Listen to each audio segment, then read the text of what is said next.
warahmatullahi wabarakatuh. Selamat pagi.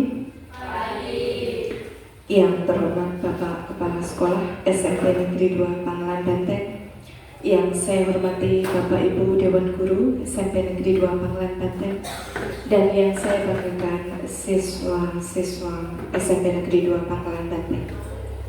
Puji dan syukur kita panjatkan kehadirat Allah Subhanahu wa Ta'ala, Tuhan yang Maha Esa, karena atas limpahan karunia-Nya kita masih diberikan kesehatan, sehingga pada pagi hari ini kita dapat melaksanakan aktivitas kita dengan kondisi yang sehat. Hadirin yang saya hormati, pagi hari ini acara kita adalah diseminasi budaya positif, di mana ini adalah bagian dari program calon guru penggerak atas nama Ibu Wida. Semoga kita bisa mengikuti acara ini nanti dengan sebaik. Cara yang kedua yakni doa. Semoga dengan kita panjatkan doa bersama-sama, acara kita ini dapat berlangsung dengan tertib, dengan lancar, tanpa ada gangguan apapun.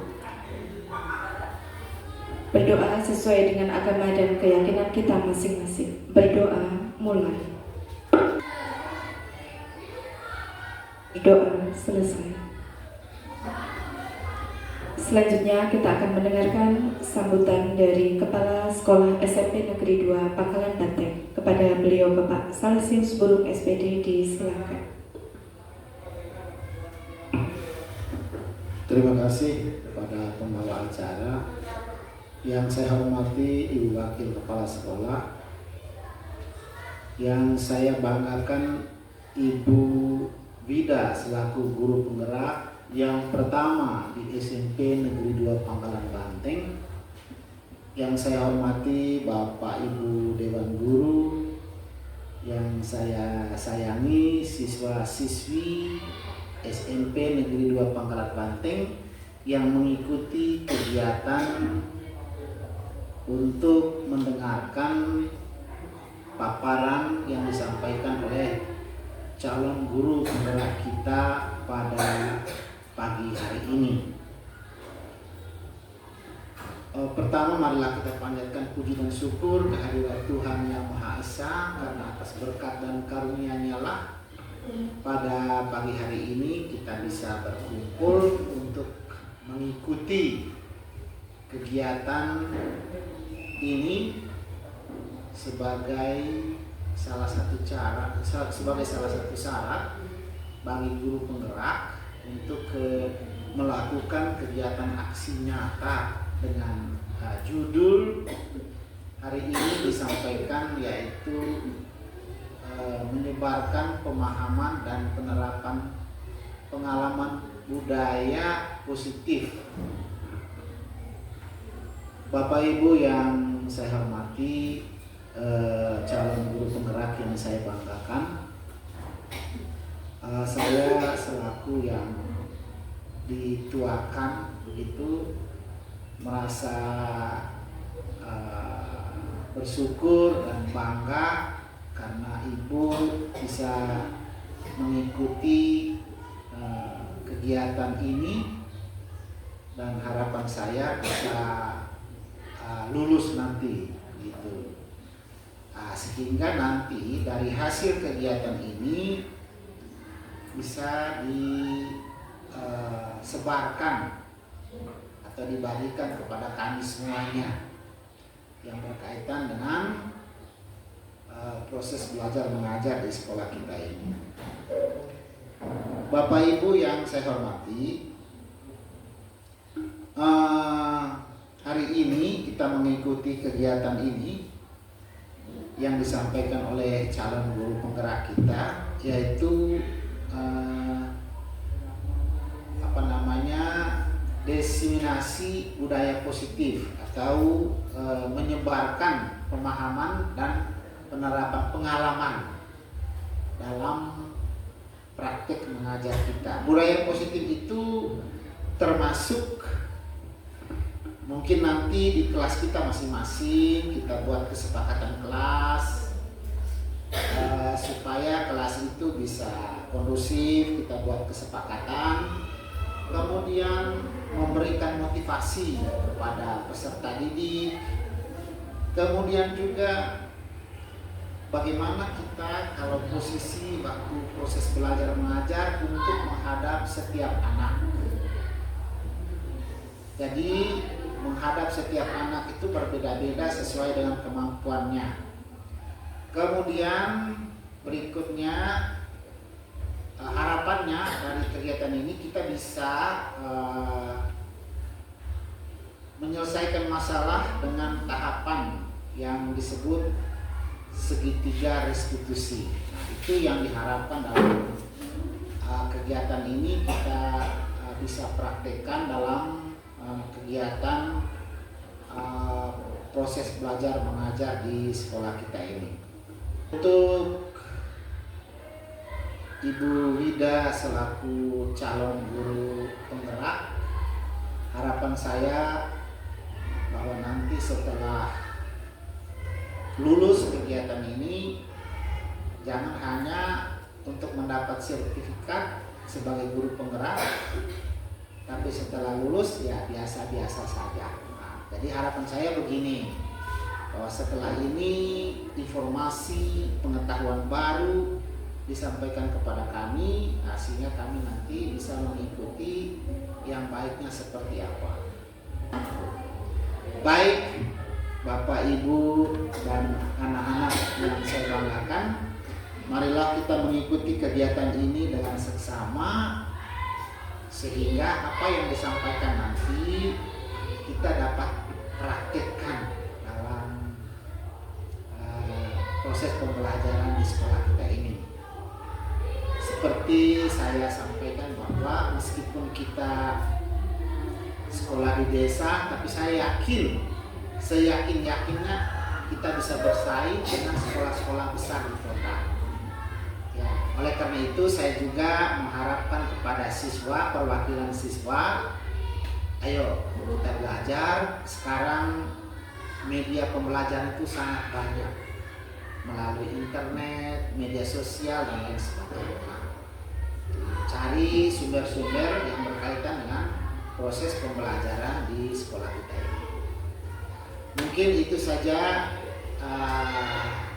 pengantar dari saya, dan selanjutnya nanti Bu Wida silakan menyampaikan dan kita bisa mengikutinya nanti dengan baik. Tapi tujuan akhirnya kita adalah mempraktikkannya budaya positif tadi. Budaya positif tadi termasuk bagaimana kita membuat kesepakatan kelas, memotivasi siswa, kemudian bagaimana kita mengontrol kelas, dan lain sebagainya. Nah, itu saja penyampaian dari saya. Sekian dan terima kasih. Terima kasih Pak Sales atas sambutannya dan juga motivasinya untuk kita semua. Hadirin yang saya hormati, acara selanjutnya yakni pemaparan oleh calon guru penggerak Ibu Ade Tias Wida Purnaningrum SPD. Pada beliau disilakan. Assalamualaikum warahmatullahi wabarakatuh. Salam sejahtera bagi kita semua. Selamat pagi. Terima kasih sudah hadir dalam acara kegiatan diseminasi budaya positif. Tapi sebelumnya, yang terhormat Bapak Kepala Sekolah, Ibu Wakil Kepala Sekolah, yang terhormat Bapak Ibu Guru semuanya, dan murid-murid yang terkasih. Sebelum kegiatan diseminasi ini, kita melakukan ice breaking terlebih dahulu, okay? Kita melakukan ice breaking biar lebih semangat lagi. Bisa berdiri semuanya?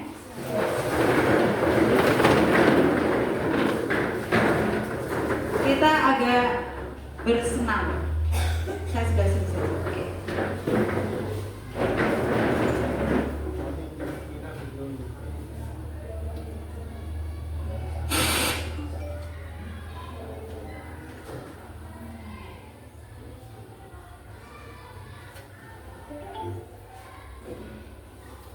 Kita mengikuti gerakan dari yang ada di video ini.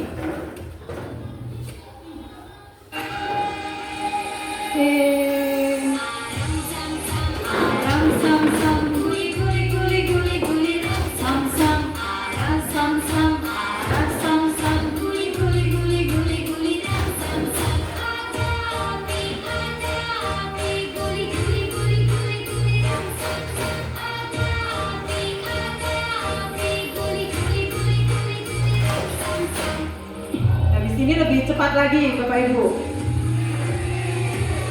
Semangat.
Oke, terima kasih Bapak Ibu dan murid-murid semuanya.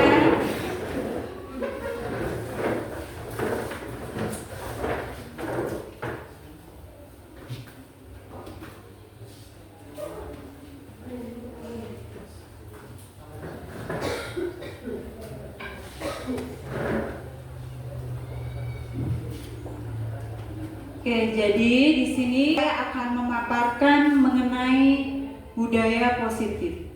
Ya. Sebelumnya kita perkenalan lagi.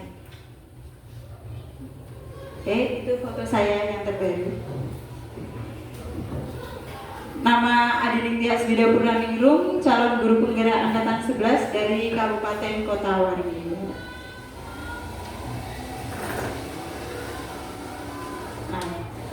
Adapun yang akan kita bahas pada pagi hari ini ada yang pertama adalah mengenai perubahan paradigma belajar.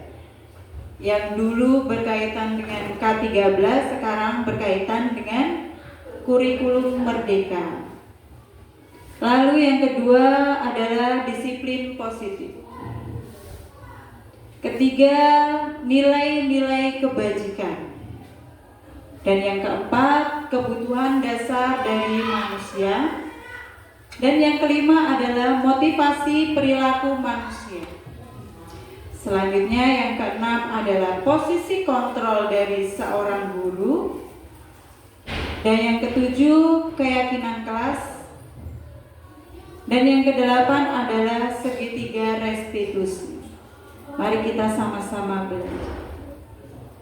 Yang pertama, perubahan paradigma terlebih dahulu. Pembelajaran paradigma baru.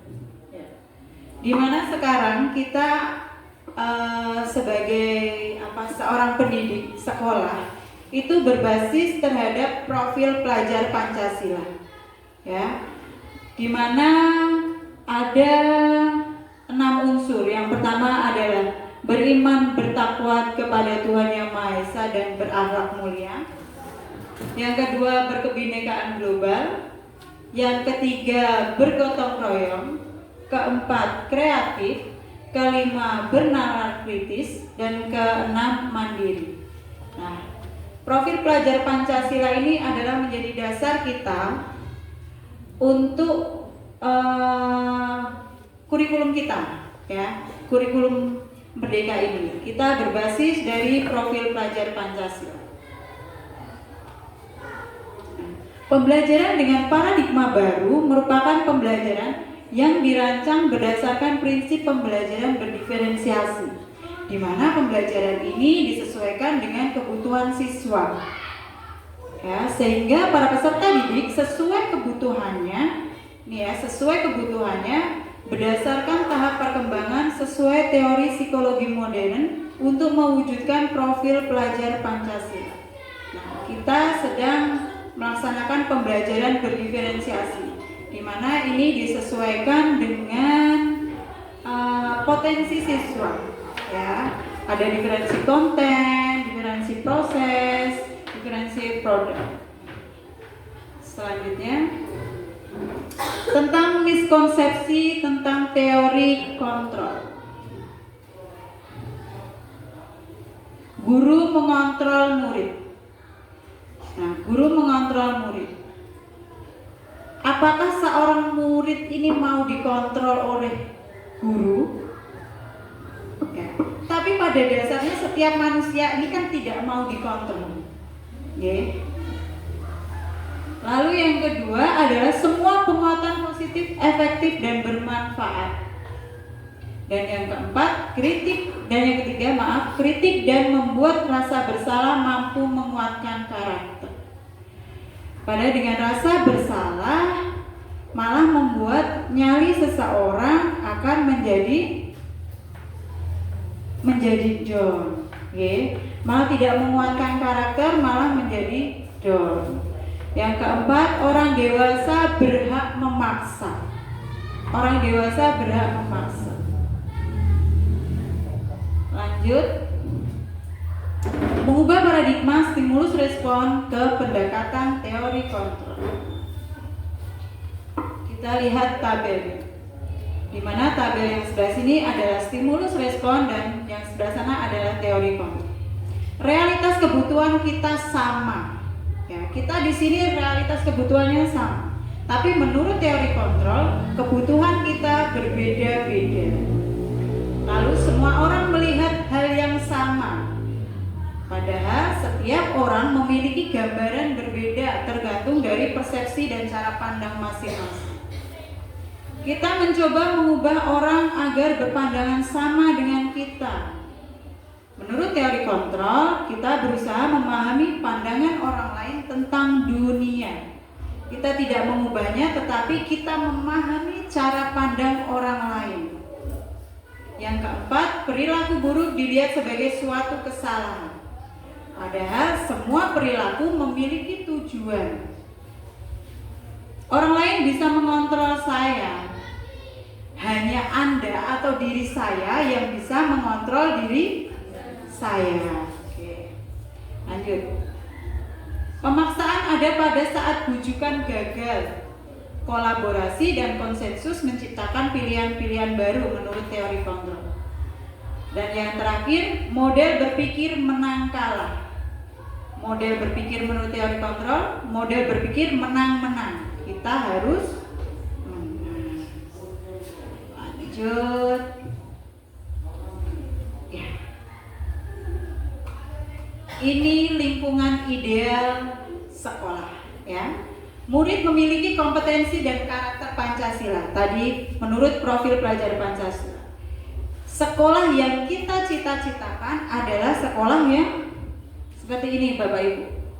Pendidik yang reflektif, ya, gemar belajar, berbagi dan berkolaborasi. Secara tidak langsung kita ini sudah menerapkan ini, Bapak Ibu, berkolaborasi ini. Kita terkadang setelah mengajar di ruang guru kita mendiskusikan murid kita, tetapi tidak secara dalam keadaan formal. Oh, si anak ini Bu, murid sampean ini seperti ini. Nanti kita berkolaborasi dengan wali kelas. Mohon tolong anaknya seperti ini. Nah, ini kita sudah melakukan kolaborasi. Lalu pembelajaran yang berpusat pada murid. Ya. Pembelajaran yang berpusat pada murid. Apa sih kebutuhan siswa itu, pembelajaran yang seperti apa? Kita pun terkadang menganalisis, oh kelas 7A ini sukanya pembelajaran yang outdoor. Oh kelas 9 ini kalau untuk disuruh mengerjakan secara tertulis kurang, tetapi kalau diminta untuk membuat sesuatu video atau yang berkaitan dengan IT, mereka bagus. Nah, kita dalam proses pembelajaran harus melihat seperti itu, di mana kebutuhan siswa berpusat pada lalu iklim sekolah yang aman, inklusif, dan merayakan kebinekaan. Meskipun di sekolah kita ini ada beberapa ras, tetapi kita harus tetap menjaga kondusivitas dari situasi sekolah. Tidak adanya bullying, ya. Tidak ada, mohon maaf, kamu orang Jawa, kamu orang Flores, kamu orang Dayak. Sudah tidak ada di sekolah kita, ya. Lalu yang kedua, agama Islam, agama Kristen, semua berbaur jadi satu. Tidak ada lagi namanya bullying di sekolah kita. Kita harus menciptakan rasa aman di sekolah kita. Orang tua yang membawa anaknya ke sekolah akan merasa aman. Oh, di sekolah anak saya ini aman seperti ini. Lanjut. Nah, lingkungan yang aman dan nyaman berbasis disiplin positif seolah akan berdampak secara maksimal pada perkembangan dan pembentukan karakter peserta didik. Ya. Perkembangan dan pembentukan karakter peserta didik. Nah, lingkup yang seperti ini akan menentukan pembentukan karakter dari peserta didik. Kita berkolaborasi terhadap semuanya, mulai dari kepala sekolah, bapak ibu guru, siswa, orang tua siswa juga perlu dilibatkan dalam perkembangan anak.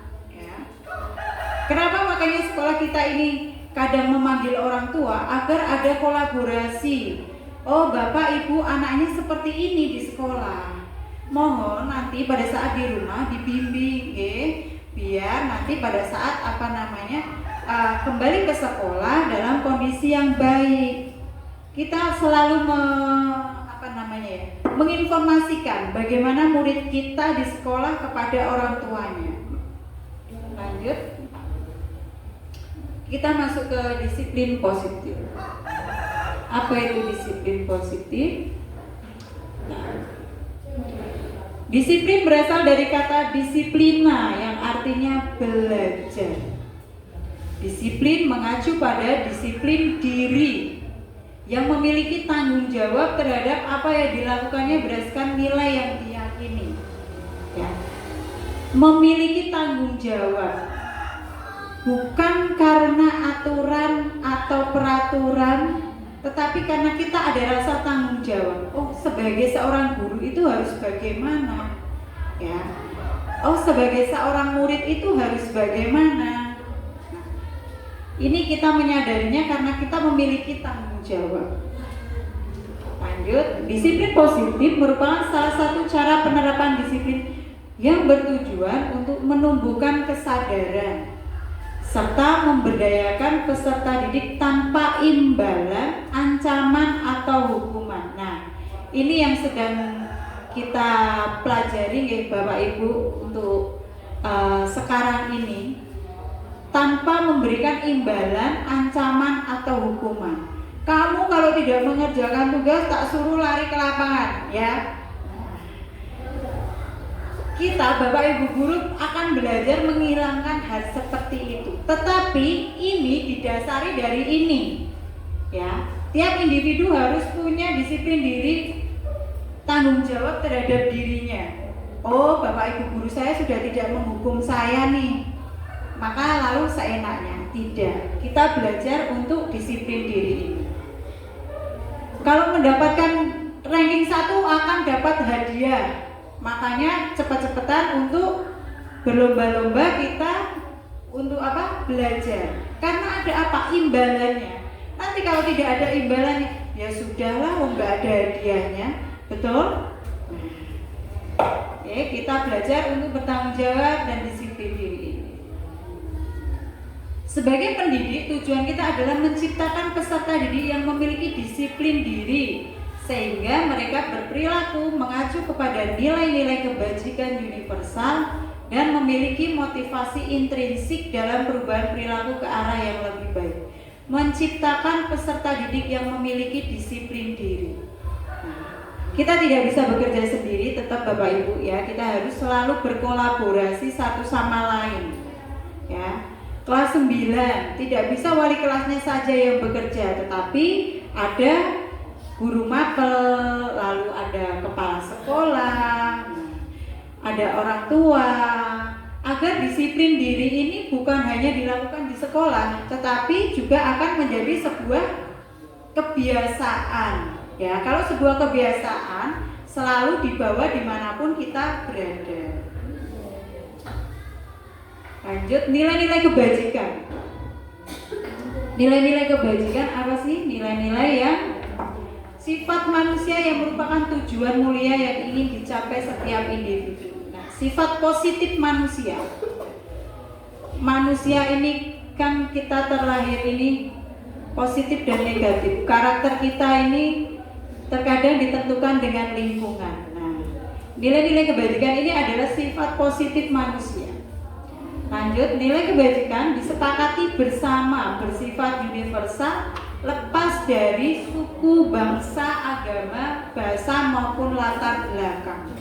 Ya, tidak ada hubungannya dengan bangsa, agama, bahasa maupun latar belakang. Ini ada beberapa contoh nilai kebajikan. Yang profil pelajar Pancasila kita sudah tahu semuanya. Beriman dan bertakwa kepada Tuhan Yang Maha Esa dan berakhlak mulia, berkebinekaan global, gotong royong, mandiri, kreatif, dan bernalar kritis. Lanjut, menurut IBO Primary Years Program, nilai-nilai kebajikannya adalah toleransi, rasa hormat, integritas, mandiri, menghargai, antusias, empati, keingintahuan, kreativitas, kerjasama, percaya diri, dan komitmen. Nah, dan yang terakhir, keterampilan hidup. Dapat dipercaya, lurus hati, pendengar yang aktif, tidak merendahkan orang lain dan memberikan yang terbaik dari diri. Nah, di antara ketiga ini kita memiliki sifat yang mana? Nilai-nilai kebajikan yang mana yang kita punya? Ini hanya sebagai pandangan saja Bapak Ibu. Kita masing-masing punya nilai kebajikan masing-masing. Kita beranjak ke kebutuhan dasar manusia.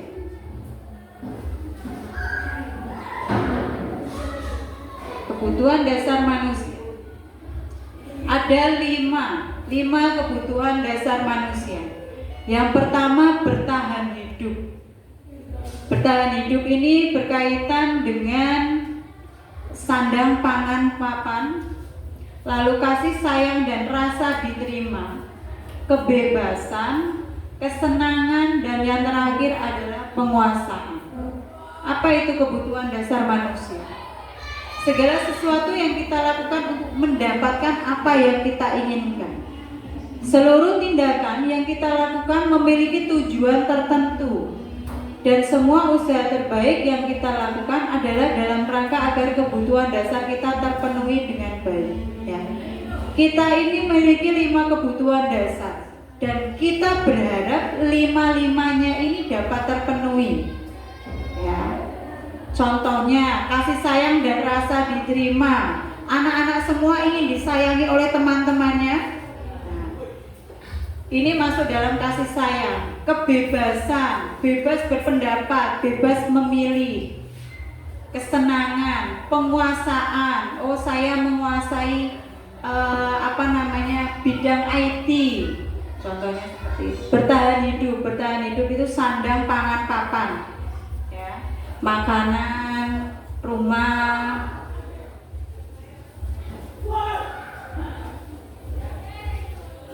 5 kebutuhan dasar manusia. Yang pertama, bertahan hidup.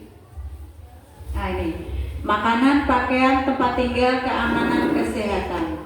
Nah, paling tidak kita hidup itu punya ini, ya, makanan, pakaian, tempat tinggal, keamanan, kesehatan. Kita pasti ingin memenuhi ini semua. Lalu kasih sayang, rasa diterima, dipedulikan, berbagi, kerjasama, menjadi bagian dalam kelompok. Ya. Kalau seorang siswa tiap pembagian kelompok tidak mendapatkan kelompok, apa yang dirasakan? Apa? Sedih. Merasa kalau temannya tidak mau dengan dia, betul? Nah, berarti ini kebutuhan dasar kasih sayang dan rasa sayangnya belum terpenuhi. Lanjut, penguasaan berkaitan dengan harga diri, keinginan untuk dianggap, memimpin, berprestasi, diakui, didengar. Nah, berkaitan dengan harga diri, diakui, kita ingin diakui, di mana kita berada, kita ingin diakui keberadaan kita. Ini loh, saya tuh ada, saya itu dianggap. Seperti itu. Kebebasan, mandiri, memiliki pilihan, mencoba hal baru, mampu mengendalikan arah dirinya. Ya. Saya itu mau jadi seorang murid yang seperti apa? Saya itu mau jadi guru yang bagaimana? Nah, ini kita bebas, ya, kebebasan di sini, kebutuhan dasar manusia. Kita masuk di sini. Lanjut, kesenangan, bermain, humor, antusias, tertawa. Ya, ini murid-murid yang disuka ini ya. Bermain, humor, antusias, tertawa. Bapak Ibu guru juga sama, ya. Pada saat di kantor juga sama. Kita membutuhkan ini setelah mengajar, ya. Kebutuhan kesenangan terpenuhi. Lanjut ke motivasi perilaku manusia. Motivasi perilaku manusia. Ada 3. Motivasi perilaku manusia itu didasari dari 2 faktor. Faktor apa Bapak Ibu? Intrinsik dan faktor ekstrinsik, ya. Nah, ini untuk menghindari ketidaknyamanan atau hukuman. Apa sih yang akan terjadi apabila saya tidak melakukannya? Nah, ini berarti motivasi eksternal karena ada hukuman. Lanjut ke untuk mendapatkan imbalan dari orang lain. Apa yang akan saya dapatkan apabila saya melakukannya? Berarti ini masuk dalam motivasi karena ada imbalan. Apa Bapak Ibu murid? Nah, motivasi eksternal. Lanjut ke untuk menghargai diri sendiri. Motivasi untuk menghargai diri sendiri. Saya akan menjadi orang seperti apabila saya melakukannya. Seperti apa apabila saya melakukannya? Berarti ini motivasi internal. Yeah. Nah, ini tujuan dari disiplin positif ini adalah timbulnya motivasi internal, motivasi dalam diri. Ya, kalau kita berperilaku hanya karena orang lain atau karena hukuman, itu berarti belum ada disiplin positif dalam diri kita. Okay. Kata Pak Sales, kalau bisa belnya itu mencatok kepala gurunya. Nah, itu karena kita takut kepalanya dicatok, berarti kita masih motivasi eksternal. Ya, Bapak Ibu gurunya masih motivasi eksternal. Tapi kalau bel bunyi langsung kita berangkat ke kelas karena kesadaran dan tanggung jawab, berarti masuk dalam motivasi internal. Semoga kita ke motivasi internal ya Bapak Ibu. Lanjut ke hukuman. Nah, yang dimaksud dengan hukuman adalah sesuatu yang tidak terencana atau tiba-tiba. Oh, kalau murid saya ini terlambat lagi, saya ginikan. Nah, bukan nggih, tapi hukuman itu sesuatu yang tidak direncanakan. Murid tidak tahu apa yang akan terjadi atau tidak dilibatkan. Jadi secara tiba-tiba, bersifat satu arah. Guru saja atau murid saja. Lalu berupa hukuman fisik atau psikis. Ya. Hukuman yang paling berat adalah hukuman psikis karena ini akan terbawa terus. Oke. Lalu apa namanya? Kalau hukuman fisik hanya pada saat itu terjadi selesai. Tapi kalau hukuman psikis nyampe dalam sampai dirasa nggak bisa tidur, ini yang sangat berat adalah hukuman berupa psikis. Konsekuensi, hukuman konsekuensi. Kalau konsekuensi adalah terencana atau disepakati sesuai peraturan. Nah, kita punya peraturan sekolah. Kalau anak-anak terlibat dalam pidana, berarti dia akan dikeluarkan dari sekolah. Nah, itu adalah sebuah konsekuensi. Murid tetap dibuat tidak nyaman, tetap ada rasa tidak nyaman atau ada rasa kurang serg ya di dalam diri siswa kalau melakukan sesuatu yang tidak sesuai peraturan. Sikap guru selalu memonitor murid. Nah, sikap guru selalu memonitor murid. Guru memberikan contohnya, guru memberikan murid tidak mengerjakan tugas, ya. Lalu kita membuat kesepakatan. Kalau tidak mengerjakan tugas berarti kamu harus contohnya keluar nih contohnya. Tetapi minggu berikutnya guru tetap melihat nih murid ini masih seperti itu atau tidak. Jadi kita tetap memonitor siswa kita. Selanjutnya restitusi. Apa itu restitusi? Proses menciptakan kondisi bagi murid untuk memperbaiki kesalahan. Ini kesadaran dari dalam diri murid. Proses kolaboratif yang mengajarkan murid untuk mencari solusi sendiri. Ya. Oh, nilai ulangan matematika saya jelek. Apa yang harus saya lakukan? Contohnya, ya Pak Gide. Apa yang harus dilakukan? Nah, contohnya Kesia, nilai matematikanya jelek. Pak Agin menanyakan, apa yang harus kamu lakukan Kesia biar nilaimu itu bagus? Itu sebagai pemancing. Pertanyaan pemantiknya seperti itu. Oh Pak, nanti saya sampai rumah akan les. Oh saya jam belajar saya akan saya tambahin. Berarti yang mencari solusinya adalah siswa sendiri, bukan dari gurunya. Nah, itu restitusi. Kita mengajarkan siswa untuk mencari solusi.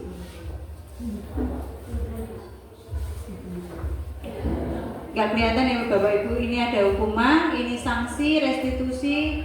Sesuatu yang menyakitkan harus terjadi, konsekuensi atau sanksinya sesuatu harus terjadi. Restitusi merupakan pilihan. Tidak nyaman untuk murid atau anak untuk jangka panjang, tidak nyaman untuk murid untuk jangka pendek, menguatkan untuk murid. Ini negatif, netral, positif. Lanjut ya. Nah, dihukum oleh penghargaan. Terkadang penghargaan itu sifatnya tidak selalu positif. Anak mau belajar karena ada imbalannya. Nah, itu namanya dihukum oleh penghargaan.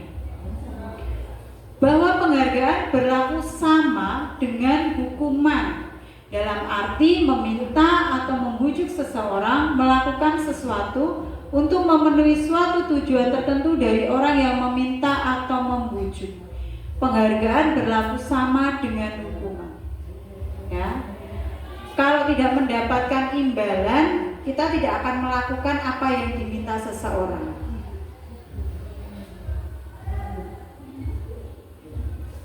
Pengaruh jangka pendek itu tadi. Yang pertama, penghargaan efektif jika kita menginginkan seorang melakukan yang kita inginkan dalam jangka waktu pendek. Jika kita menggunakan penghargaan lagi dan lagi, maka orang tersebut akan bergantung pada penghargaan yang diberikan serta kehilangan motivasi dari dalam. Bu, saya nggak dapat hadiah lagi. Bu, saya bisa mengerjakan kuis, saya nggak dapat permen. Nah, ini contohnya seperti itu. Dia akan mengharapkan penghargaan lagi. Jika kita mendapatkan penghargaan untuk melakukan sesuatu yang baik, maka selain kita senantiasa berharap mendapat penghargaan tersebut, kita pun menjadi tidak menyadari tindakan yang baik kita lakukan. karena faktor disuruh. Oke, lanjut. Penghargaan tidak efektif. Suatu penghargaan adalah suatu benda atau peristiwa yang diinginkan, yang dibuat dengan persyaratan. Ya.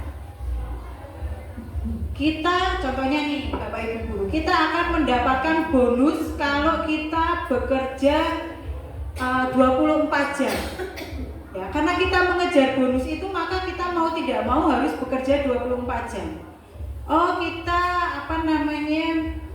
harus masuk sebulan penuh agar mendapatkan tunjangan penuh, contohnya deh. Maka mau tidak mau kita harus selalu berangkat untuk mendapatkan sebuah tunjangan. Begitupun dengan murid, ya.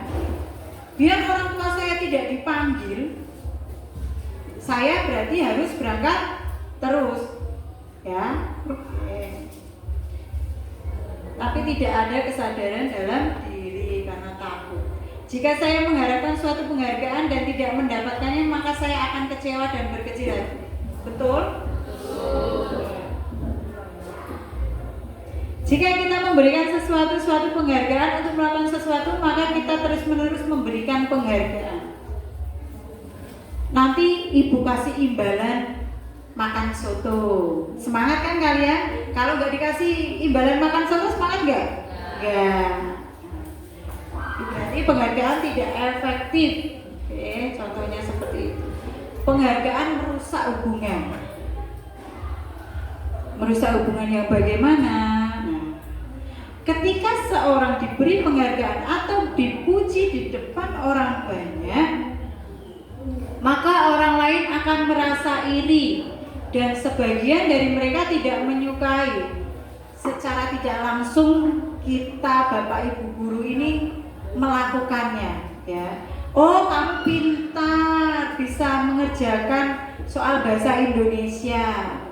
Temennya yang lain ini juga bisa. Pasti dia iri kan, juga merasa ingin dipuji. Lanjut. Jika seorang guru sering memberikan penghargaan kepada muridnya, besar kemungkinan murid termotivasi untuk menyenangkan guru. Betul apa betul? Betul. Ya.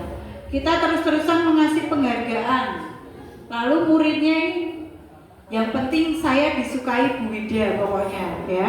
Apapun yang disuruh Bu Wida saya lakukan. Motivasi dalam dirinya hanya untuk menyenangkan gurunya.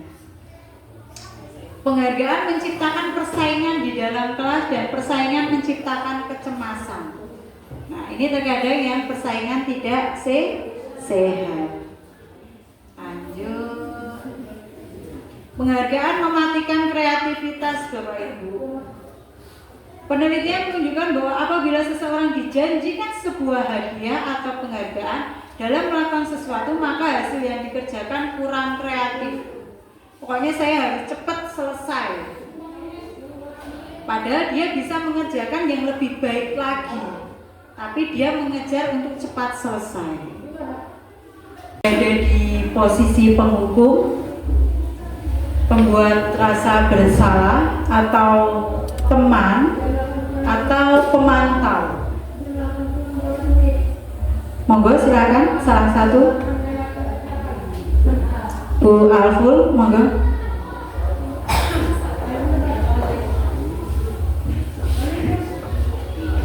Terima kasih Bu Wida. Kalau menurut saya yang ideal memang posisi manajer, itu ideal sekali.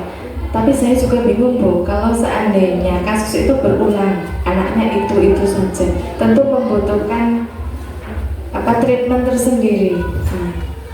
Itu jadi pertanyaan Bu. Kalau buat saya itu posisi ideal adalah manajer, tapi kalau berulang kan kita tidak bisa berada di posisi itu terus menerus. Oke, terima kasih Bu. Saat ini Bu Alful berada kira-kira nih, saya sedang berada di posisi yang mana?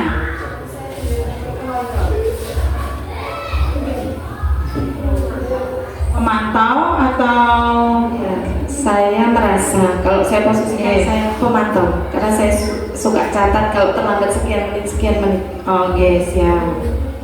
Saat ini Bu Alful berada di posisi pemantau. Seperti yang dikatakan tadi bahwa posisi manajer itu kan tidak serta-merta.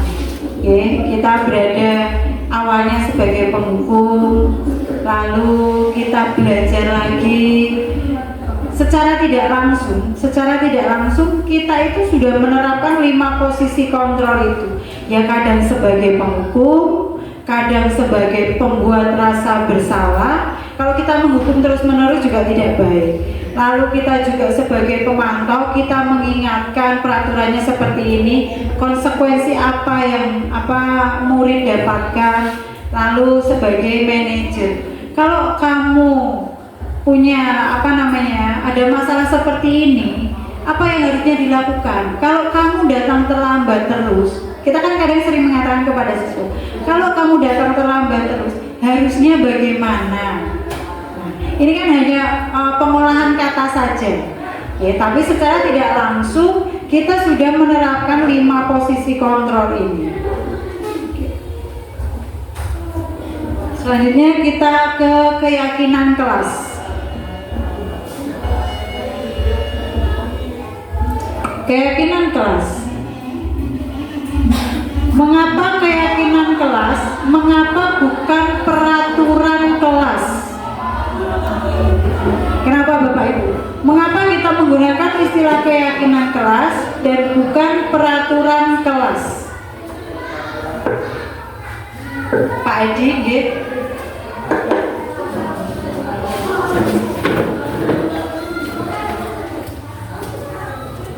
Silakan Pak Edi. Ya, kalau dilihat dari konsep awal tadi, kenapa tidak peraturan kelas? Kalau peraturan kelas itu sumbernya dari eksternal, dibuat oleh Bapak Ibu guru atau sekolah. Jadi yang paling bagus adalah dengan keyakinan kelas, karena kontrolnya berasal dari diri sendiri. Nah, makanya ya yang paling bagus adalah keyakinan kelas, itu saja. Terima kasih Pak Edi, betul sekali. Kalau peraturan kelas ini kontrolnya ada dari luar. Nah, kalau keyakinan kelas ini berarti dari dalam diri kita sendiri. Ya, adanya rasa tanggung jawab terhadap kita. Kita sudah punya keyakinan seperti ini di kelas ini. Tapi kalau peraturan itu identik dengan hukuman, lalu konsekuensinya apa? Kalau kita tidak mentaati peraturan, kita harus bagaimana? Seperti itu. Terima kasih Pak Edi. Lanjut, pembentukan keyakinan kelas. Keyakinan kelas itu bersifat abstrak, berupa pernyataan universal, dibuat dalam pernyataan positif, ya. Tidak menggunakan kata tidak, jangan, dilarang. Nah, itu kan kata-kata negatif. Kita rubah menjadi kalimat yang positif. Sedikit saja agar mudah diingat. Ya, keyakinan kelas tidak perlu banyak, 5 poin atau 7 poin, tapi sudah mencakup semuanya. Ya, biasanya keyakinan kelas ini dibuat pada saat tahun ajaran baru, dibuat oleh wali kelas, dibuat bersama-sama dengan siswa, ya. Sesuai dengan kondisi kelas dan sekolah sehingga mudah diterapkan. Sesuai dengan kondisi kelas dan sekolah sehingga mudah diterapkan. Nah, semua warga sekolah atau warga kelas dilibatkan saat membuat keyakinan. Jadi ada rasa memiliki, ada rasa bertanggung jawab. Oh, peraturan sekolah saja saya tidak buat. Kalau saya melanggar ya tidak apa-apa, bukan seperti itu konsepnya, ya. Nah, ini contoh keyakinan kelas yang kemarin saya buat di kelas.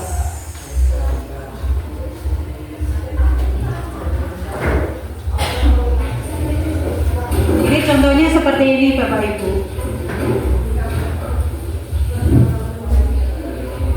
Ini siswa kelas 9 ya, ini siswa kelas saya, di mana siswa ini menempelkan dalam sticky note kelas impian mereka itu kelas yang seperti apa. Mereka ingin kelas itu menjadi kelas yang bagaimana, agar mereka merasa memiliki kelas tersebut. Nah, ini contohnya seperti ini. Ini yang sudah saya terapkan di kelas 9.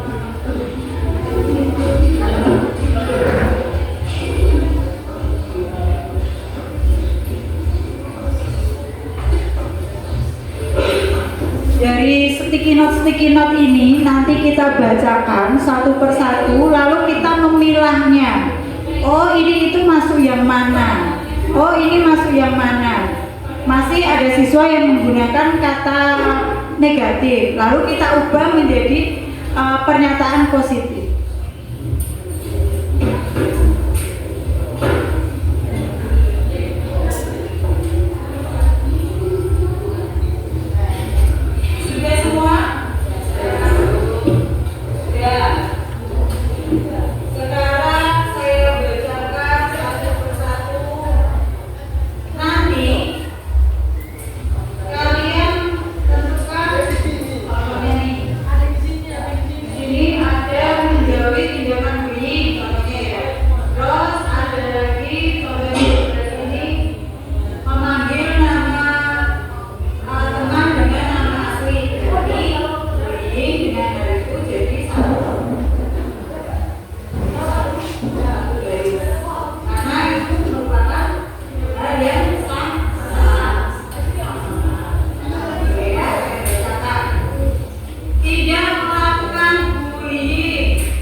Jadi mulai memilah.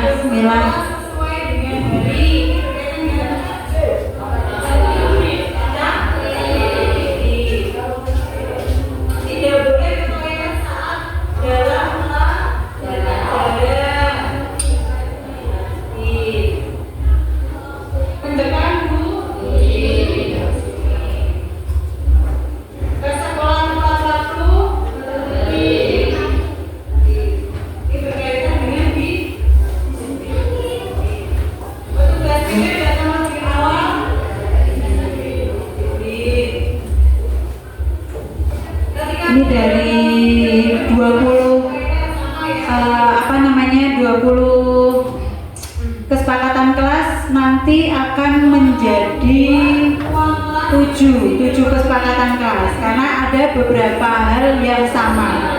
Kenapa? Karena kita merampingkan biar mudah diingat siswa. Oh, ini masuk dalam kebersihan kelas, oh ini masuk dalam kerapian, oh ini masuk dalam kemampuan tata tertib.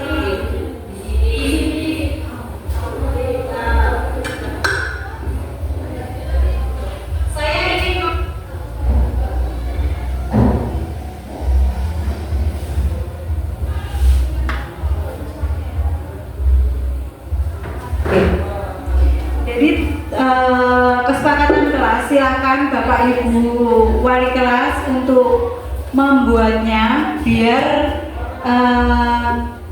seluruh penghuni kelas ini mewujudkan kelas itu kelas yang bagaimana.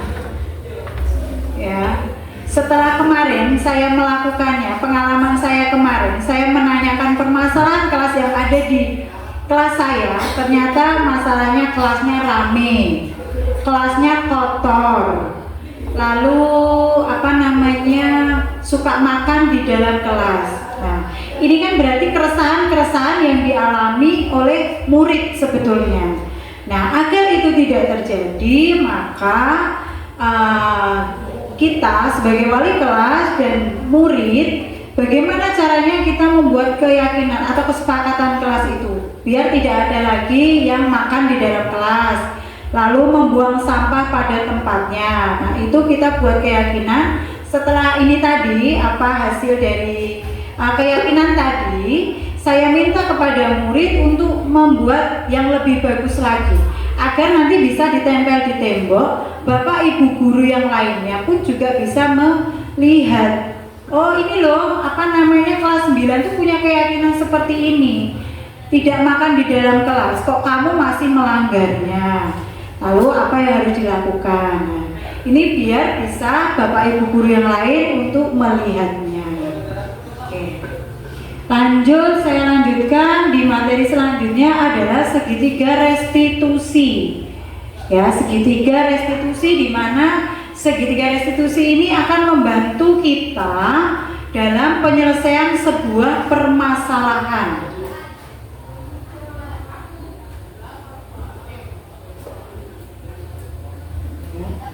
Segitiga restitusi adalah suatu proses dialog yang dijalankan oleh guru dapat menghasilkan murid yang mandiri dan bertanggung jawab. Nah, segitiga restitusi ini bisa dilakukan oleh semua guru ya Bapak Ibu, bukan hanya guru BK atau wali kelas saja, tetapi guru mata pelajaran pun juga bisa menggunakan segitiga restitusi ini. Nah, yang pertama ada menstabilkan identitas untuk membuat anak yang merasa gagal karena berbuat salah menjadi positif terhadap dirinya. Nah, ini kalimat-kalimat yang biasa digunakan dalam menstabilkan identitas. Berbuat salah itu wajar. Tidak ada manusia yang sempurna. Ibu bapak juga pernah melakukannya. Ibu bapak tidak mau mencari siapa yang salah, tapi ibu bapak ingin mencari solusi dari permasalahan ini. Kamu berhak merasa begitu.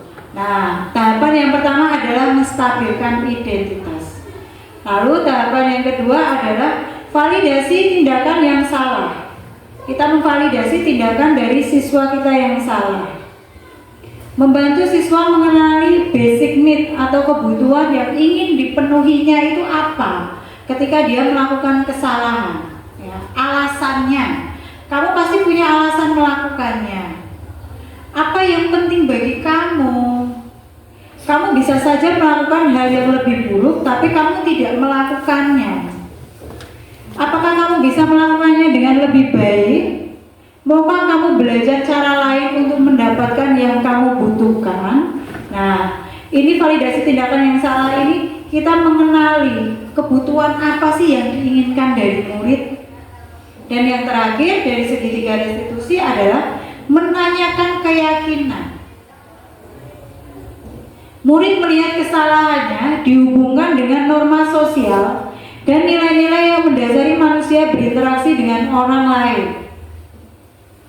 Ini berkaitan dengan keyakinan kelas, keyakinan sekolah. Apa nilai yang kita percaya di sekolah atau di kelas kita? Nilai apa yang telah kita sepakati? Kesepakatan apa yang telah kalian langgar? Kelas yang ideal itu seperti apa sih? Kamu ingin jadi anak seperti apa? Apa yang kamu rasakan ketika kamu melakukan itu? Kamu menjadi orang yang seperti apa?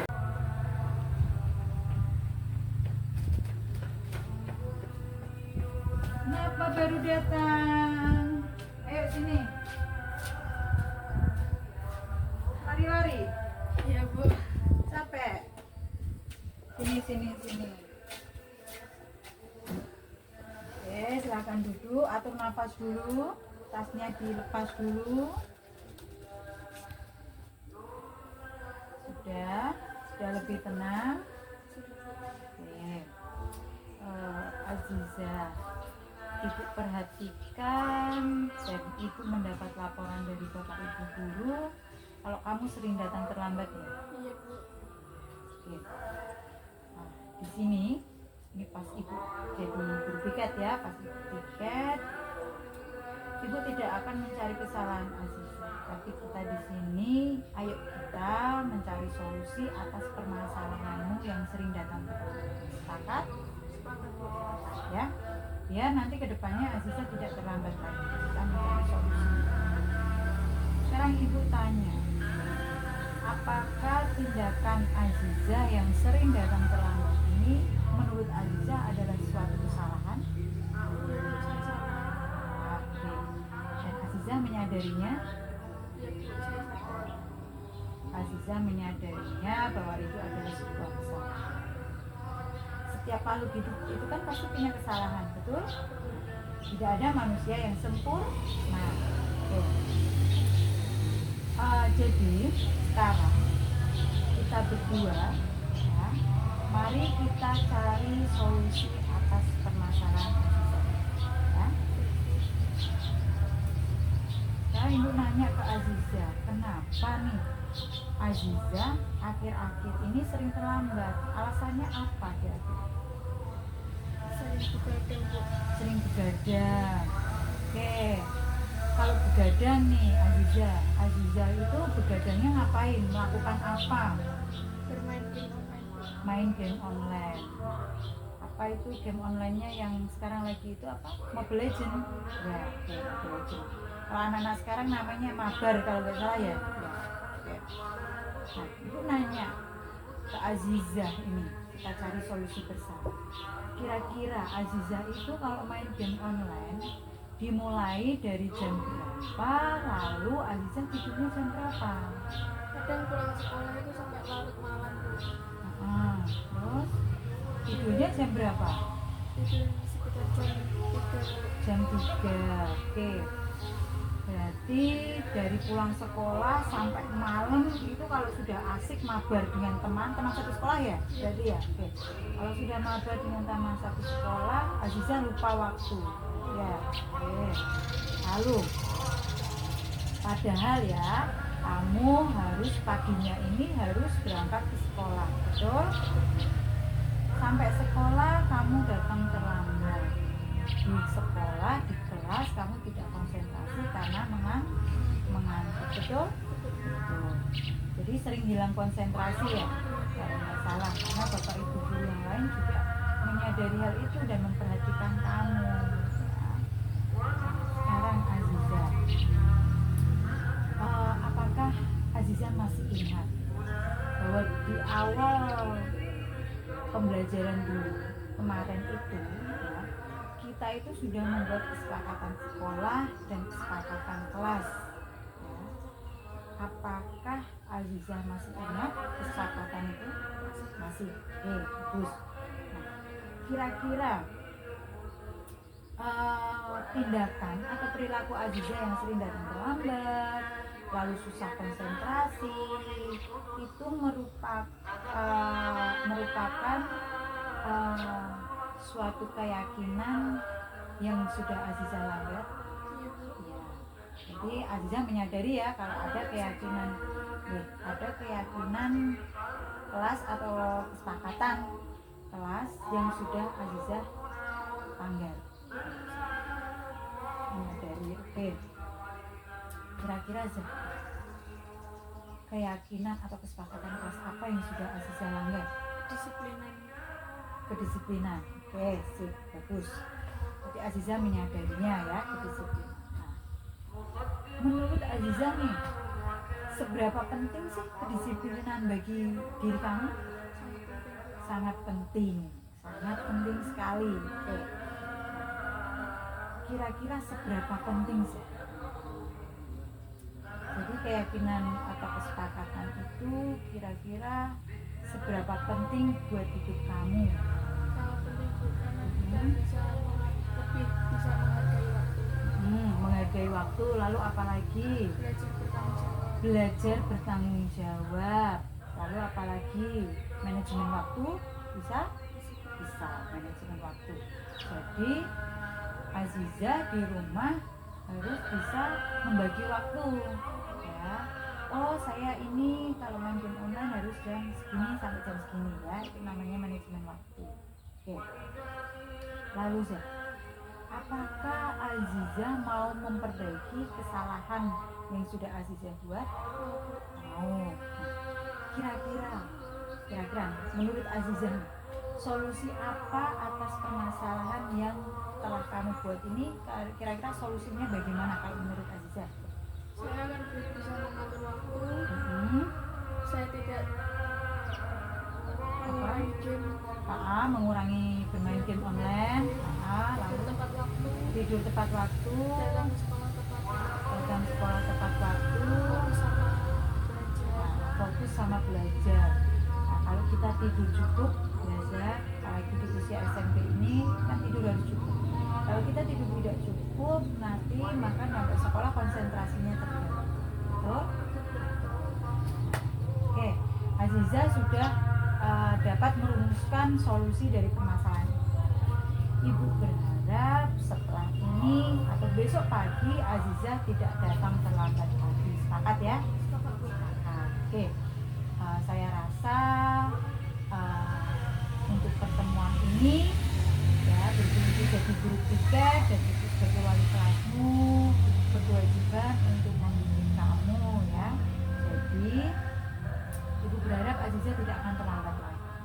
Ya Aziza, setelah ini silahkan kembali ke kelas, mengikuti pelajaran kembali, konsentrasi ya, dan besok pagi tidak boleh terlambat. Silahkan kembali ke kelas. Ya, sama-sama.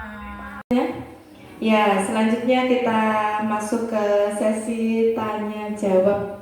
Ya, silakan yang ingin menanyakan, ada hal yang menarik atau yang belum paham, silakan yang ingin bertanya. Oh ya, Pak. Silakan dari guru. Terima kasih atas kesempatan yang diberikan. Saya ingin menanyakan di bagian terakhir saja Bu, karena menurut saya ini seperti rekomendasi ya, mengenai segitiga restitusi ya Bu ya. Tadi kan ada dari menstabilkan identitas sampai dengan menanyakan keyakinan. Nah, dari ketiga bagian dari segitiga ini, apakah semuanya itu harus kita lakukan sebagai pendidik kepada peserta didik, atau boleh kita pilih salah satu, atau bagaimana baiknya? Seperti itu. Terima kasih.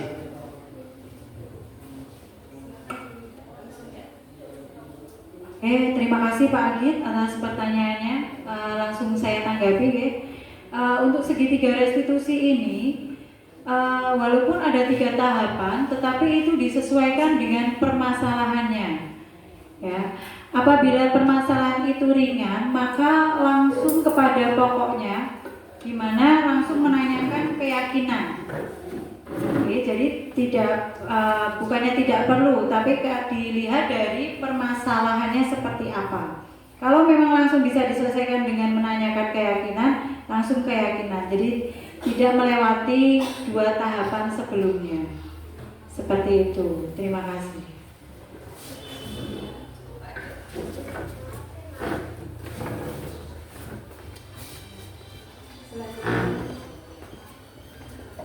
Selanjutnya, siapa lagi yang ingin mengajukan? Ya, silakan Bu Anita.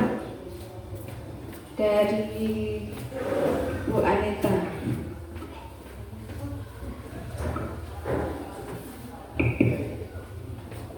Baik, terima kasih atas waktu yang diberikan.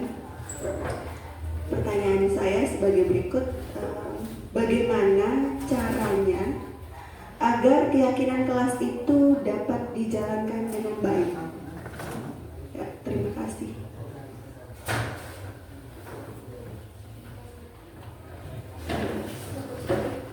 Ya, terima kasih Bu Anita atas pertanyaannya. Bagaimana caranya agar keyakinan kelas itu dijalankan dengan baik? Keyakinan kelas ini bisa dijalankan dengan baik kalau kita buat secara bersama-sama. Ya, jadi kita melibatkan murid kita. Seperti apa yang tadi Pak Edi sampaikan, ya.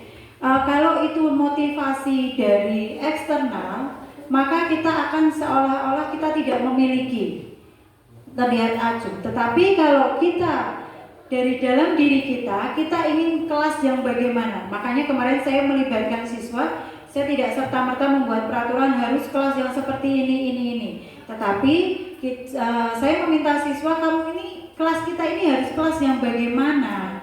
Nah, mereka menyampaikan satu persatu, maka dari situ ada kesadaran dalam diri siswa untuk menjalankan keyakinan kelas tersebut. Ya, jadi caranya adalah dengan melibatkan siswa.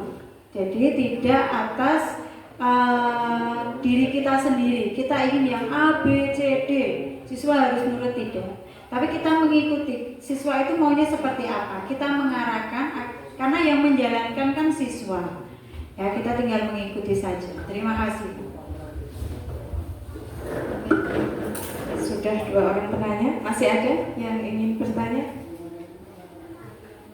dari siswa? Oh, masih ada Pak Salis ya.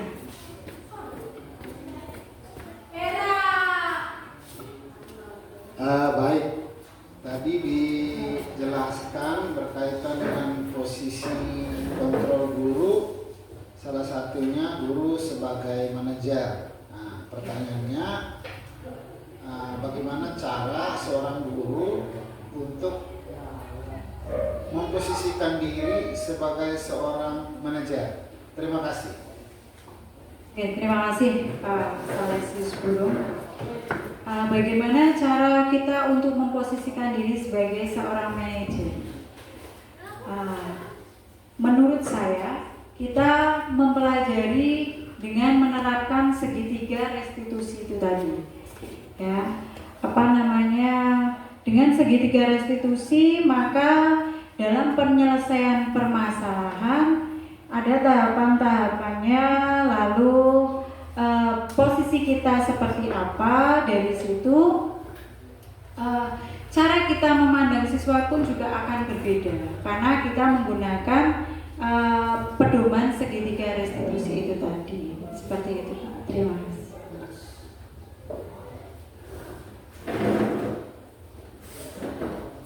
Ya, masih ada?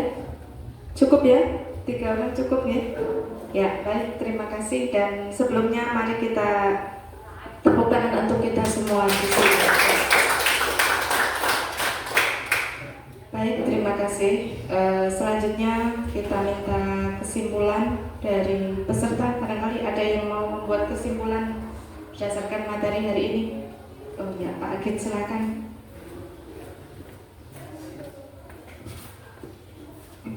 Terima kasih Mbak Agun. Ini menurut versi terbaik saya, mungkin bisa ditambahkan oleh rekan-rekan yang lain. Dari apa yang dipaparkan Bu Ida, kita sebagai guru sebisa mungkin untuk memposisikan diri sebagai manajer di dalam memberikan pendidikan kepada peserta didik. Meskipun di perjalanannya menjadi seorang manajer ini, di posisi manajer ini tidaklah mudah. Perlu yang namanya pembelajaran, kebiasaan agar kita benar-benar berada di posisi manajer ini. Kemungkinan mungkin juga kita bisa menjadi posisi manajer ini dengan menggunakan tahapan segitiga restitusi tadi. Ya, dari mulai menstabilkan identitas sampai dengan menanyakan keyakinan, seperti itu. Itu kesimpulan dari saya. Saya kembalikan kepada pembawa acara.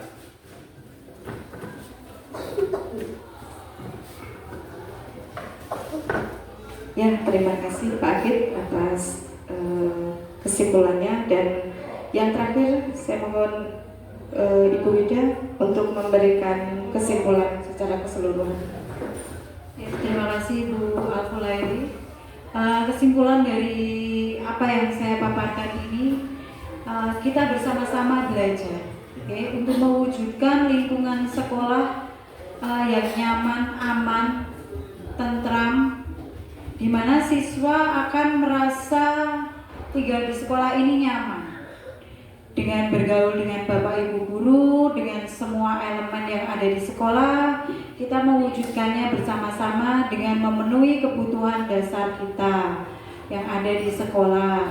Siswa merasa disayangi, siswa merasa diakui keberadaannya, dan di mana kita juga diajak untuk belajar memposisikan diri kita. Ya, yang pada saat ini kita sebagai seorang penghukum terhadap siswa, yang saat ini kita sebagai pembuat rasa bersalah, mari kita bersama-sama belajar untuk menjadi seorang manajer. Kita bisa mengingatkan anak, kita bisa merasa menjadi teman bagi anak, sehingga apabila ada permasalahan di dalam sekolah, anak-anak tidak ragu atau tidak malu untuk bercerita dengan kita, bercurhat dengan kita. Nah, kita memposisikan diri kita sebagai manajer, kita hilangkan perasaan kita untuk sebagai seorang penghukum. Kita belajar pelan-pelan ya Bapak Ibu untuk mewujudkan sekolah ini agar menjadi sekolah yang berbasis menganut kepada profil pelajar Pancasila yang saat ini kurikulum kita jalankan. Terima kasih Bu. Sekali lagi terima kasih Bu Wida.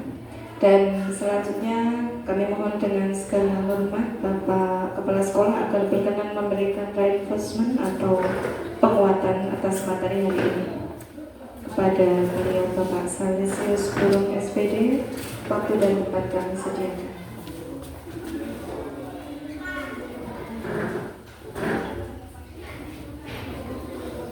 Baik, terima kasih. Saya ucapkan selamat dulu untuk Bu Wida. Ya, telah mempresentasikan materinya dengan baik. Bapak Ibu yang saya hormati, setelah kita mendengar paparan tadi, harapannya adalah bahwa kita bisa mempraktekannya dalam kegiatan proses belajar mengajar di sekolah kita ini. Lalu untuk Ibu Wida sebagai calon guru penggerak, harapan saya sebagai yang dituakan adalah kalau dalam penampilannya tadi sangat menarik, sangat bagus, itulah. Tetapi kita jangan sampai di situ saja. Yang paling penting itu prakteknya, praktek dari apa yang kita sampaikan. Ada berita-berita yang berkaitan dengan guru penggerak ini bahwa dia sibuk, dokumennya bagus, kalau ngajar guru temannya bagus, tapi masuk kelas malas karena sibuk dengan dokumen. Nah, kita pilih yang mana? Pilih yang rajin masuk atau pilih yang dokumennya bagus? Nah, jadi harapan saya dua-duanya, dokumennya bagus, masuknya rajin. Nah, itu harapan saya. Jadi untuk Bapak Ibu guru, saya juga mengajak, mari kita ikut guru penggerak ini. Semakin banyak pengetahuan kita, kreativitas kita juga semakin banyak. Dan kiranya nanti selain Bu Mega ini ada lagi guru penggerak yang lainnya. Ya Bu Anita ya, Bu Elan, Bu Siti, Bu Alfur, Pak Edi, kita jadi guru pagi, kita jadi guru penggerak. Baik.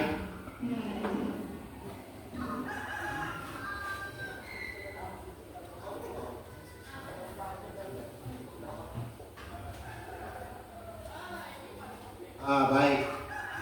Jadi untuk kegiatan diseminasi kita pada hari ini saya tutup. Terima kasih.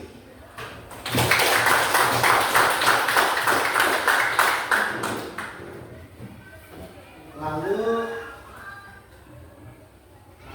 untuk Bapak dan Ibu guru tetap di tempat karena satu acara lagi, sementara siswanya boleh di luar ikut. Oke, assalamualaikum warahmatullahi wabarakatuh. Selamat siang anak-anak. Siang, Bu. Oke, untuk pertemuan hari ini, siapa yang tidak masuk? Maria Rini. ya? Terus siapa lagi? Enggak ada. Oke, berarti ini saja. Oke. Untuk hari ini kita akan membuat kesepakatan kelas atau keyakinan kelas. Apa itu kesepakatan kelas? Apa itu keyakinan kelas? Ada yang sudah pernah mendengar apa itu kesepakatan kelas atau keyakinan kelas? Belum. Arif? Belum pernah. Ada yang sudah pernah mendengar? Angkat tangan. Belum pernah mendengar kesepakatan kelas? Kesepakatan kelas itu kira-kira apa tuh? Kalau berhubungan dengan sepakat. Berarti angkat tangan. Oke, Aziza. Sebuah peraturan. Oke, ada lagi? Jenny? Ada lagi? Selain peraturan apa lagi? Renzi? Apa? Oke, Kesia. Sebuah hal yang harus dipatuhi. Oke. Ada lagi? Tata tertib. Ada lagi? Kesepakatan. Berarti sesuatu hal yang kita lakukan berdasarkan hasil musyawarah, diskusi, apa? Kerjasama, terus apa lagi? Kalau sepakat itu kan berarti seluruh anggota kelas ini menyepakati apa yang kita buat, kita rancang. Kesepakatan kelas itu apa? Tadi ada peraturan. Terus tadi kayak siapa yang tadi? Hal yang harus dipatuhi, betul sekali. Kesepakatan kelas itu adalah prinsip atau aturan atau peraturan di mana itu dibuat oleh anggota kelas untuk mewujudkan kelas yang tertib, kelas impian. Nah, impian, kelas impian. Kalian ini ingin kelas yang seperti apa? Saat ini kelas ini tuh kelas yang bagaimana? Saat ini realnya itu bagaimana kelas ini? Apa? Rame. Terus apa lagi? Permasalahan yang ada di kelas ini? Kurang disiplin, berantakan, apa? Kurang tertib, apa lagi? Kacau. Terus apa lagi? Masalah kebersihannya bagaimana? Kurang. Kerjasama antar temannya? Kurang. Rasa empati saling menyayangi dengan teman? Kurang. Semuanya serba kurang. Kita di kelas 9 ini 1 tahun ke depan kita akan mewujudkan kelas impian kita. Ya, kita akan menyepakati sebuah kesepakatan kelas di mana nanti 1 tahun ke depan kelas kita itu harus seperti ini. Ya, harus saling mentaati apa yang telah kita buat. Tadi kan kesepakatan kelas aturan. Kalau aturan itu contohnya seperti apa? Contohnya seperti apa? Di sekolah ada aturan? Ada. Contohnya? Tidak boleh datang terlambat. Oh, apa lagi? Jangan membuang sampah sembarangan. Memakai seragam sekolah sesuai hari. Ayo apa lagi? Yang lagi? Apa tata tertib yang ada di sekolah ini? Jangan buang sampah sembarangan. Jangan buang sampah sembarangan. Ada lagi? Pakai kaos kaki. Apa? Pakai kaos kaki. Pakai kaos kaki. Arif, kaos kakinya di mana? Karena sakit ya, kakinya karena sakit. Oke, nggak apa-apa. Ada lagi mau nambahin? Jangan membolos. Jangan membolos.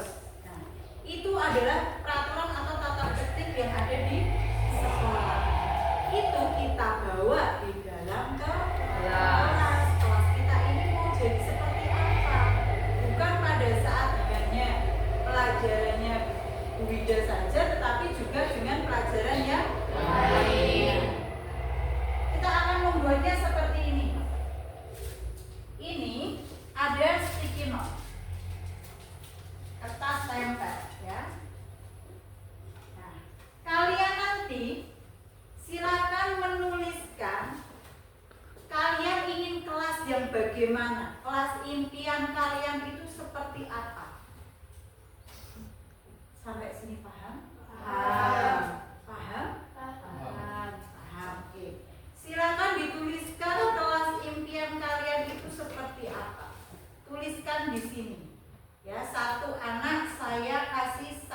sticky note.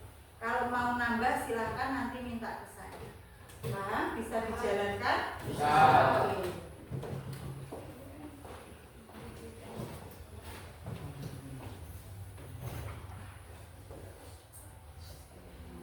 Yang sudah mendapatkan silakan ditulis.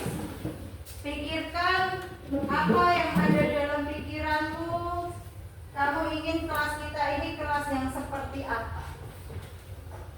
Sekarang Bu. Terserah. Ya, terserah. Setelah.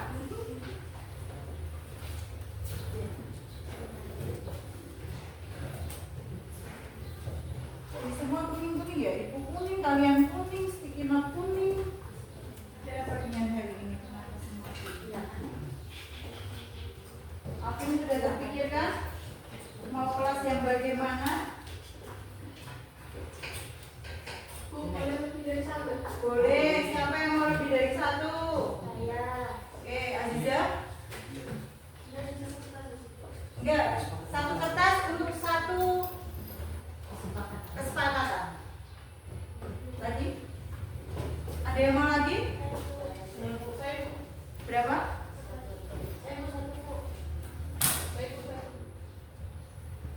Kayaknya impian kalian banyak ya? Ya. Ya, Siang, mau siang? Tiga.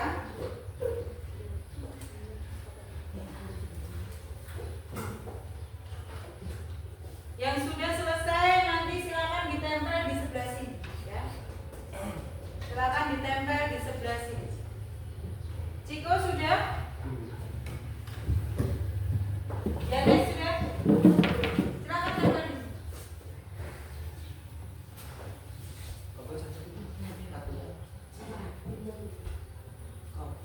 Ya, silakan ditempel.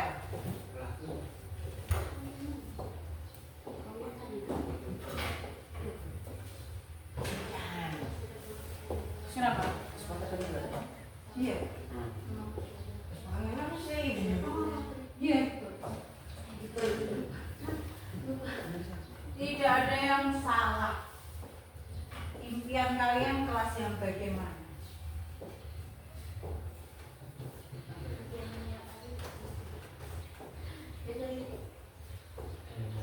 Kenapa?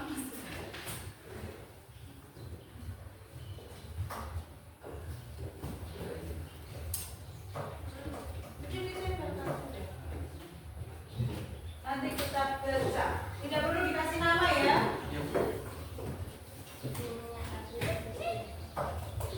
Jelas nih.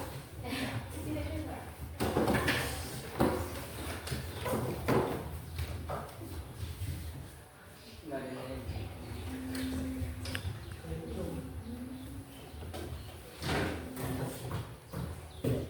Ya sudah, bisa kembali ke tempat biar temannya yang lain menempel.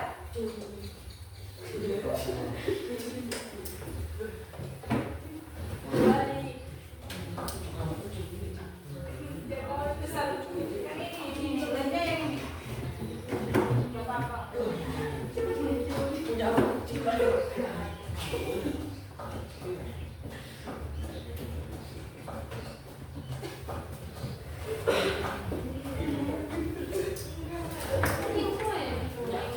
Saya kuning semua. Kuning kalian. Nah, ini juga kuning. Ini notnya kuning. Iya, pakai lagi. Hari kuning kan ini.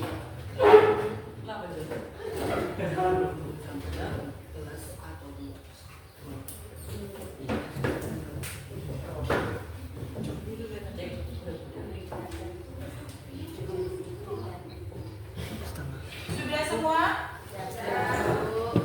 Sudah. Sekarang saya bacakan satu persatu.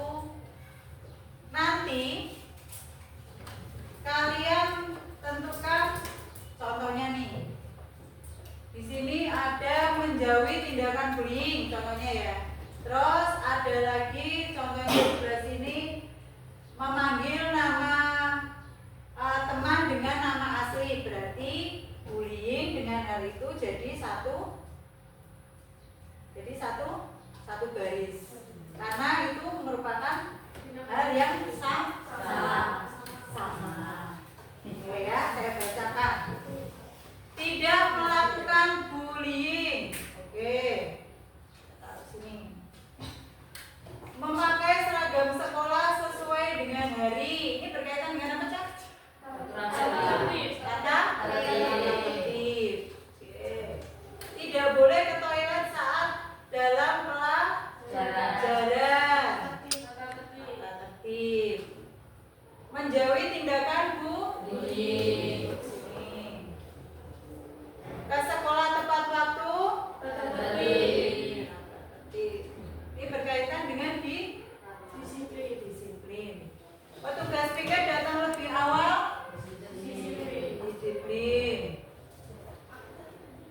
Ketika pelajaran berlangsung tidak boleh meminta izin ke toilet, sama ya tadi ya. Membuat ruang kelas yang bersih dan wangi, berkaitan dengan kebersihan. Betul. Kelas yang tertib. Disiplin. Kelas yang tertib apa?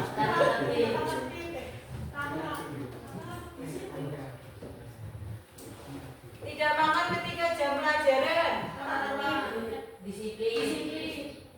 Nanti kita akan satu-satu lagi. Saya ingin kelas yang damai, tentram, tidak ramai, selalu menghargai guru yang sedang menjelaskan dan tidak ada pembulian di dalam kelas. Oh, ini masuk semua ini. Bertanggung jawab. Para murid apa ini? Diharapkan membawa alat belajar lengkap setiap harinya. Disiplin Bu. Siapa? Tata tertib. Membiasakan 4 kata ajaib, yaitu maaf, tolong, terima kasih, dan permisi. Menggunakan bahasa yang sopan dan menghindari kata-kata kasar atau tidak pantas di dalam kelas. Masuk ya, sopan santunnya ini ya berarti. Jangan membuang sampah di dalam kelas atau ruangan. Kebersihan. Peraturan di kelas, menjaga kebersihan kelas. Kebersihan. Meningkatkan disiplin. Berbicara dengan nada suara yang sesuai. Apa sopan santunnya? Tidak boleh mengejek nama orang tua. Masuk ke bullying. Saya berharap setiap orang wajib memakai deodoran. Apa ini berarti kebersihan. Kebersihan boleh, kesehatan boleh. Damai dan tenang, tidak ada pembulian dan tidak berisik. Hanya damai dan tentram dan tidak ada diskriminasi. Kesepakatan kelas-kelas yang rapi dan banyak dekorasi. Ini maksudnya diharapkan untuk semua siswa kelas 9 memakai deodoran dan Rexona. Berarti kebersihan. Tidak boleh memanggil teman dengan nama orang tua. Oke. Nah, kesepakatan kelas itu adalah kita membuat kalimat yang berkonotasi positif. Tidak menggunakan kata tidak boleh, jangan, dilarang.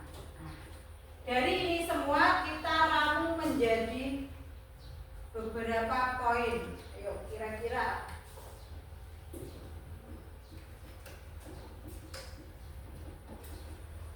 Contoh. Kalau ini tadi, memakai seragam sekolah sesuai dengan hari. Tidak boleh ke toilet saat jam pelajaran. Ketika pelajaran berlangsung tidak boleh minta izin ke toilet. Tidak makan ketika jam pelajaran. Kita buat kalimat apa?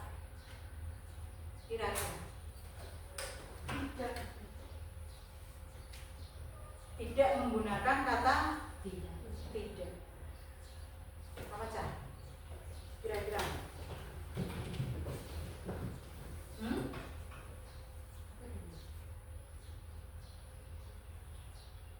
Apa?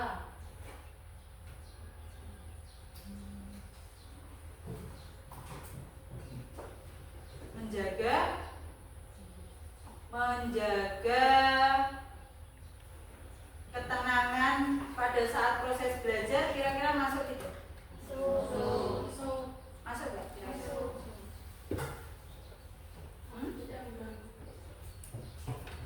Kalau tidak mengganggu masih menggunakan kata tidak. Kalau menjaga ketenangan pada saat proses belajar mengajar, itu berarti kita pada saat proses belajar mengajar tidak bikin keributan, terus izin ke toilet, terus apa lagi? Kalau lebih sini makan di kelas, berarti bisa ya, masuk ya. Siapa yang mau menuliskan di sini? Menjaga ketenangan pada saat proses belajar. Ya, nanti ditempel di yang kertas. Lanjut lagi. Ke sekolah tepat waktu, petugas piket datang lebih awal. Para murid diharapkan membawa alat belajar lengkap, setiap harinya meningkatkan disiplin. Apa yang di sekolah? Apa?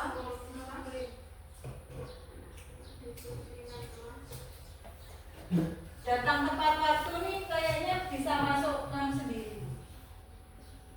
Iya, bisa masuk kan kesepakatan kelas ya, sendiri ya. Ke sekolah tepat waktu. Bisa? Sepakat? Ini berarti dibahasakan bukan hanya pada saat pagi saja, tetapi pada saat masuk setelah jam istirahat juga harus tepat waktu. Sudah, saya silakan ditanya.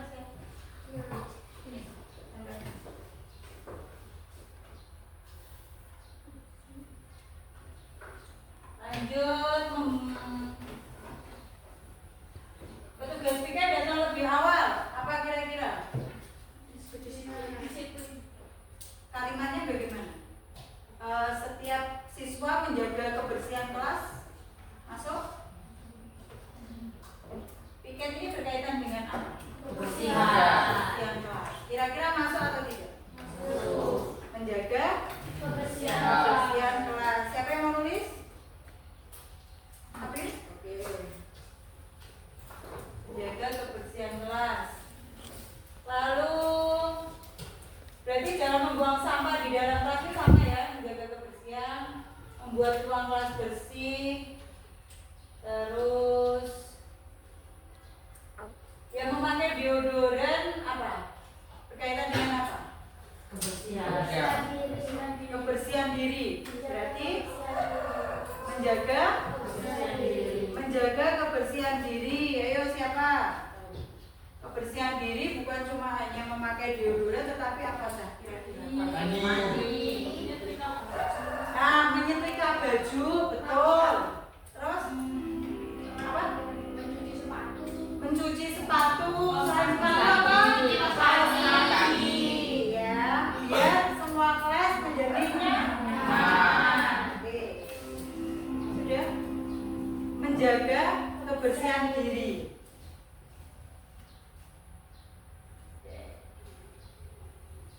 Lanjut. Menjauhi tindakan bullying, tidak boleh mengejek nama orang tua, damai, tenang, kira-kira apa?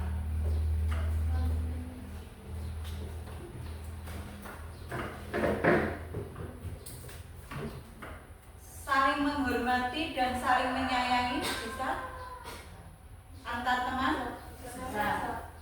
Masuk dalam bullying, masuk dalam tidak memanggil nama orang tua, terus tidak berkata kasar, masuk? Masuk. Berarti selanjutnya apa tadi barusan? Tidak,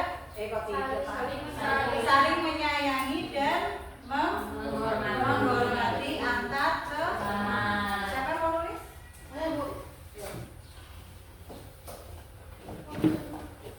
Saling menghormati dan menyayangi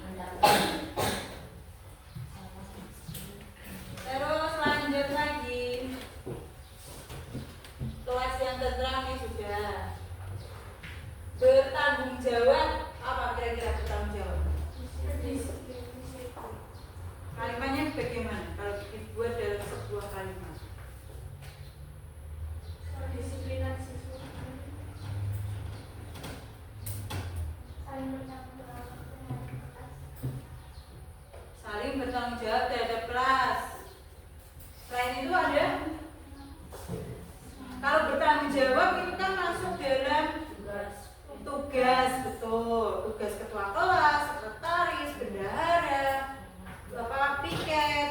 Nah, kalimatnya bagaimana? Amanah ketika diberi kepercayaan, boleh, bagus. Amanah, setuju tidak? Setuju. Tanggung jawab masuk dalam amanah diberi, amanah ketika diberi. Siapa yang nulis? Dika? Karen?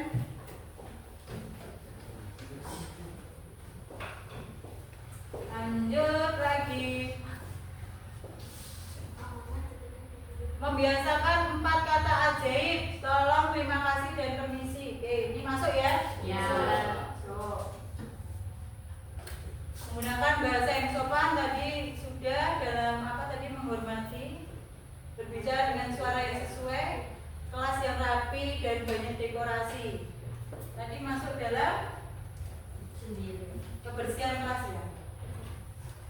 Kebersihan kelas, kebersihan diri. Sudah belum tadi? Sudah.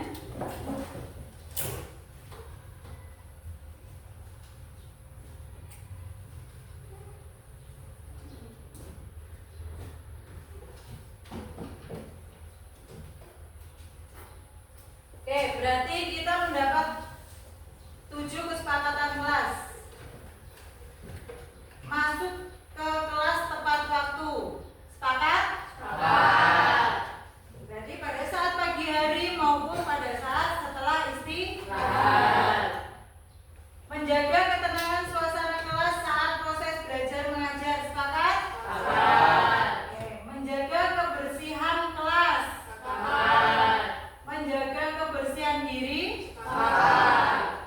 Membiasakan 4 kata ajaib, yaitu maaf, tolong, terima kasih, dan permisi. Amanah ya ini ya, amanah ketika diberi kepercayaan. Dan yang terakhir, saling menyayangi dan menghormati antar kelas. Antar kelas atau teman ya. Antar kelas atau teman. Berarti kita sudah punya 7 kesepakatan kelas. Kita menyepakati bersama. Sepakat. Kalau sudah sepakat, lalu apa yang akan kita lakukan? Angkat tangan. Dilaksanakan. Dipatuhi. Dijalankan. Oke, apa lagi? Ditaati. Terus Arif, Yanes, apa? Dikerjakan. Apa lagi? Diingat. Setelah diingat, lalu dikerjakan, dijalankan, dipatuhi, ditaati. Nah, ini kita kelas 9 harus komitmen dengan apa yang sudah kita sepakati ini. Ya, kita harus memiliki rasa untuk kesadaran diri. Oh, kemarin kesepakatan kelas saya harus datang ke kelas tepat waktu.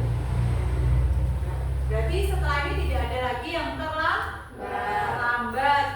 Terus setelah istirahat tidak ada lagi yang masih nongkrong di depan. Kalau sudah bel masuk harus sudah masuk. Lalu sebelum berangkat sekolah berpakaian rapi.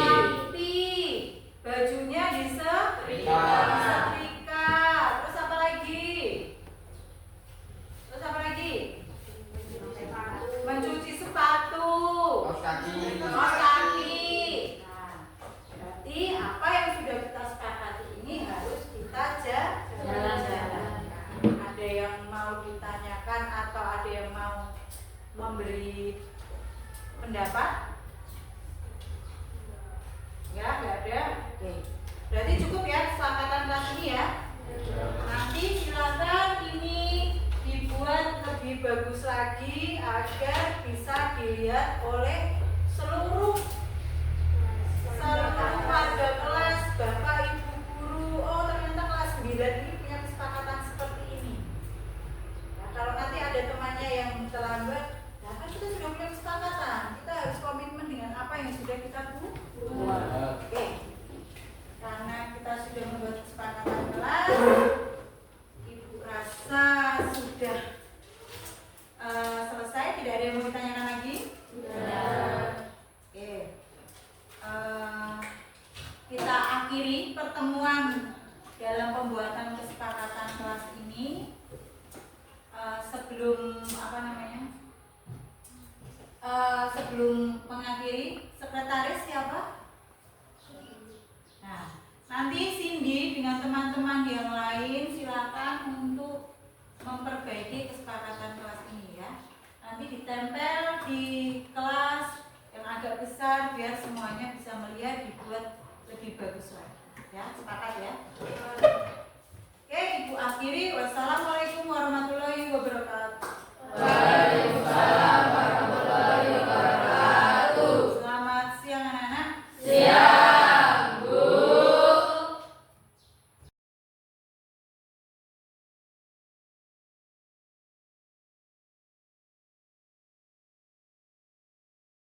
Hmm.